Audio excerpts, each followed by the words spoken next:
Hello বন্ধুরা, আসসালামু আলাইকুম। কেমন আছেন আপনারা সবাই? আশা করি ভালো আছেন, সুস্থ আছেন। আই হোক আমিও ভালো আছি, সুস্থ আছি। এই যে দেখতে পাচ্ছেন এখানে পায়েস রান্না করা হচ্ছিল। তো বিশেষ একটা কারণে আমি সবসময় পায়েস রান্না করি না, আর বিশেষ একটা কারণে আজকে পায়েসটা রান্না করতেছিলাম। তো দেখতে পাচ্ছেন এই যে আজকে বলতে আগামীকালকে পায়েসটা রান্না করেছিলাম রাত 11টার দিকে। পায়েস মানে রাতে খাওয়া দাওয়া শেষ করে আমার 2 মেয়ে পড়ালেখা শেষ করছে। তো এখন আমি রান্নাঘরে আসলাম রাত 11টা বেজে পায়েস রান্না করার জন্য। তো পায়েসটা কী জন্য রান্না করতেছি সেটা আপনার ভিডিওটা না টেনে ধৈর্য সহকারে দেখলেই বুঝতে পারবেন। তো এখানে আমি 1.5 কেজি দুধ নিয়ে নিয়েছি। ওই যে গতকালকে তো বলেছিলাম যে দুধটা জমিয়ে রাখতেছি, একটা বিশেষ কাজ করব। যেহেতু রোজ দেশি গরুর দুধ আমি রোজ করেছি হাফ কেজি করে। হাফ কেজি দুধ আমার 2 মেয়ে জাল করলে 2 মেয়েকে দিয়েই খায় ওরা, তো তার থাকে না। সেই জন্য দুধওয়ালাকে বলতেছিলাম যে বেশি করে দুধ দিতে। দুধওয়ালা বলতেছিল ওনার গরুর অসুখ, বেশি করে দুধ হয় না, গরু অসুস্থ নাকি। তো হাফ কেজি করেই দুধ দিছে। তো সেই দুধটা আমি 3 দিনের দুধটা জমিয়েছিলাম। এখানে 1.5 কেজি দুধ আমি জাল করে নিলাম, ঘন করে নিয়ে তারপরে 100 গ্রাম পরিমাণ আমি পোলাইয়ের চাল ধুয়ে তারপরে দুধটা বলক আসলো দিলাম।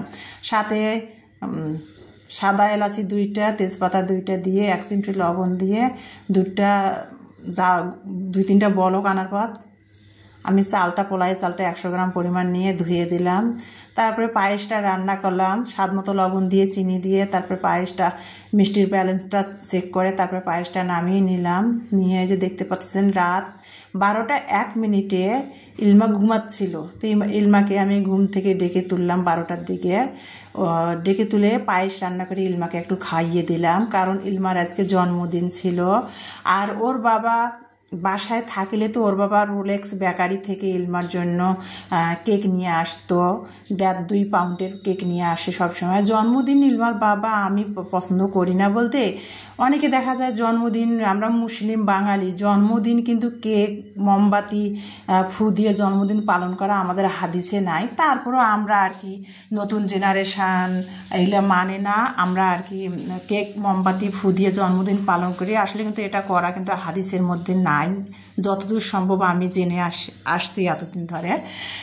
তো যাই হোক, যেটা বলতেছিলাম, তো এই যে মানে ইলমাকে পায়েস খাওয়াই দিলাম। আর ইলমা বাবা থাকলে রোলেক্স বেকারি থেকে কেক নিয়ে আসতো 1.5-2 পাউন্ডের। কিন্তু কেক এমনি মানে ইলমা 2 বোনে কেটে খাইতো ফ্রিজে রেখে রেখে। কিন্তু মোমবাতি ফু দিয়ে কেক কেটে জন্মদিন কখনো আমার 2 মেয়ে পালন করে না। ইলমার বাবাও পছন্দ করে না, আমিও পছন্দ করি না।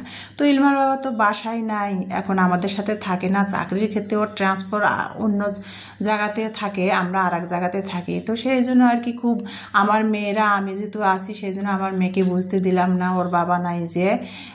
সেই জন্য আমি হাতে যতখানি পারছি কেক তৈরি করলাম, পায়েস রান্না করলাম। আর ইমানি বলতেছিল যে আম্মু আমার বান্ধবীর একটা অনলাইন পেজ আছে, ওখান থেকে কেক অর্ডার দেয়। আমি বললাম না, আমি হাতেই কেক বানিয়ে দিব স্পেশালভাবে, সেটাই আরও বেশি ভালো হবে, স্মরণীয় হয়ে থাকবে।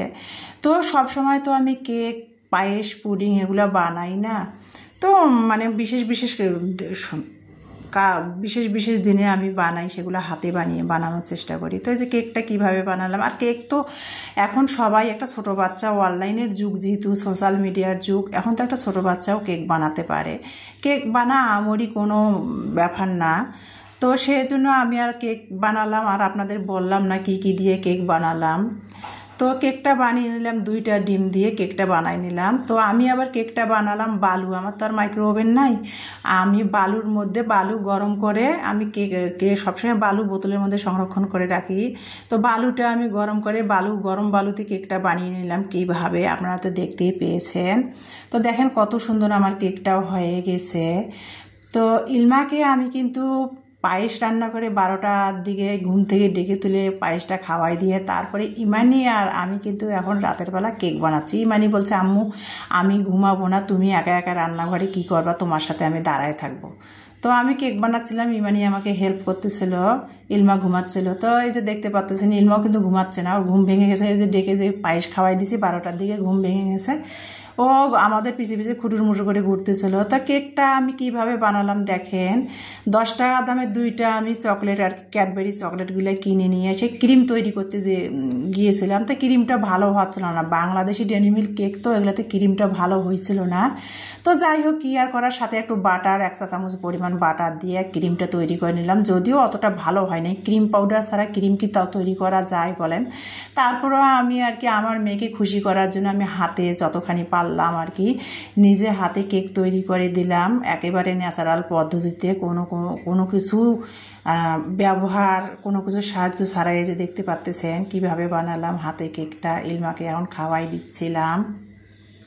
ইলমা ওই যে 12টার দিকে ঘুম থেকে ডেকে তুলছিলাম, ইলমা আর ঘুমায় নাই, পায়েস খেয়ে আমাদের সাথে ঘুরু ঘুরু করলো। আর পরে কেকটা বানিয়ে ইলমাকে খাওয়াই দিলাম। তো এই যে পায়েস আর কেক ইলমাকে 12টার দিকে আর কি, 12টা এখন 12:30, 1টা বেজে গেছে। তো এখন আর কি পায়েস আর কেকটা আর কি আপনাদের আর কি ভালো লাগাটা ভিডিওতে শেয়ার করছে। দেখেন ইলমার চোখ মুখ কী অবস্থা, ও কিন্তু ঘুমাইছিল, ঘুম থেকে ওকে ডেকে তুলেছি। তো কেকটা কাটতেছিল আর খাচ্ছে, চোখে মুখে ঘুম আমার মেয়ের। তারপরে এই যে কেকটা এখন এই পর্যন্ত কেটে নিল, ইলমা ঢেকে রাখলাম রাতের বেলা, ওটা ছিল রাত 1টার দিকে গতকালকে। তো এই যে আজকে আমি কিন্তু রোজা আছি, রোজ বৃহস্পতিবার। আজকে আমি তো সারা বছরে বৃহস্পতিবার সোমবার করি, নফল রোজাটা রাখি। তাছাড়া আজকে আমার মেয়ের জন্মদিন, আমি রোজা থাকবো না তার মধ্যে। তো আমার মেয়ে বলছিল, বড় মেয়ে বলছিল, আম্মু তুমি রোজা থেকো না, আজকে তোমার শরীরটাও ভালো না, মেডিসিন খাচ্ছ। তার কি হয়েছে, আমি যেটা নিয়াত করেছি যত অসুস্থই হোক, আমি কবরে যাওয়ার একদিন আগ পর্যন্ত নফল রোজা যেগুলো নিয়াত করেছি সেই রোজাগুলো আমি থাকবোই, সোমবার বৃহস্পতিবার যত অসুস্থই হই না কেন আমি। তো প্রতি সপ্তাহের মতো আজকে রোজ বৃহস্পতিবার নফল রোজা রেখেছি। তো সকালবেলা কিন্তু আমার 2 মেয়ে রাতের বেলা যে পায়েস রান্না করেছিলাম সেই পায়েস খেয়েছে আর ব্রেড খেয়েছিল। আর আপনার সকালে নাস্তা বানাই নাই, আর সেটাও আপনাদের সাথে শেয়ার করা হয় নাই। তো এখন 12টা বাজে চলে আসলাম রান্নাঘরে, রোজা আছি তার মধ্যে। এর মধ্যে আপনারা যারা আমাকে কমেন্ট করেছেন তাদের কমেন্টগুলো আর কি উত্তরগুলো আমি কিছু কিছু দিয়েছি, সংসারের অন্যান্য কাজগুলো করেছি। তারপরে 12টার দিকে চলে আসলাম রান্নাঘরে। এই যে দেখতে পাচ্ছেন ইলমার বাবা ঈদের মধ্যে কিন্তু সোনালী মুরগি নিয়ে আসছিল রোস্ট খাওয়ার জন্য। তো ঈদের মধ্যে আমার মেয়েরা খায় নাই, ইলমার বাবা রোস্ট পছন্দ করে না। তো সেই জন্য আর কি আমি সোনালী মুরগি ফ্রিজে ছিল, তো সোনালী মুরগি ফ্রিজে প্রসেসিং করাই ছিল রোস্টের জন্য। তো সোনালী মুরগি আর কি 4 পিস নিলাম, রোস্টের জন্য কেটে রেখে দিলাম, 4 পিস বের করে নিলাম, করে রোস্ট বানালাম। লবণ দিয়ে রোস্টটা আমি মেখে রেখে দিয়েছিলাম, দিয়ে মানে 2-3 মিনিট কিছু লবণ দিয়ে মেখে রেখে দিয়ে তারপরে চুলার মধ্যে পেঁয়াজ কেটে আমি পেঁয়াজের বেরেস্তা করে নিয়ে ওই তেলের মধ্যে কিন্তু আমি মুরগির রোস্টটা ভেজে নিলাম, দেখতে পাচ্ছেন। আর এই যে আমার মেয়ে আর কি কেক বানাচ্ছিল সেই ভিডিওটাও আপনাদের সাথে শেয়ার করে দিচ্ছিলাম। এই যে আর রোস্টটা আমি ভেজে নিলাম, এই যে রোস্টটা আমি হালকা করে একটু ভেজে নিয়ে তারপরে আর কি দইও বানাইছিলাম না, আমি আর কি রোস্টটা সিম্পলভাবে বানালাম, রান্না করে নিলাম। আর কি মুরগিটা হালকা করে ভেজে আর কি পেঁয়াজ বাটা মানে রোস্টে যে মশলাগুলো ব্যবহার করে সেই মশলাগুলো দিয়ে রোস্টটা বানিয়ে নিলাম। নামানোর আগে একটু ঘি দিলাম 1 চা চামচের মতো রোস্টের উপরে, তারপরে পেঁয়াজ বেরেস্তা দিয়ে তুলে নিলাম। তারপরে ডিম সিদ্ধ করে নিলাম। তো খালি রোস্ট করলাম না, 2 মেয়েকে বললাম যে রোস্ট করি, পোলাও করি আর মাছ ভাজি করি। তা আমার মেয়েরা মাছ খাবে না, তো রোস্ট বানালাম, চিকেন রোস্ট তৈরি করলাম। আর এখানে আমি দেখতে পাচ্ছেন ডিম সিদ্ধ করে নিয়েছি, ডিমের একটু কোরমা বানাবো।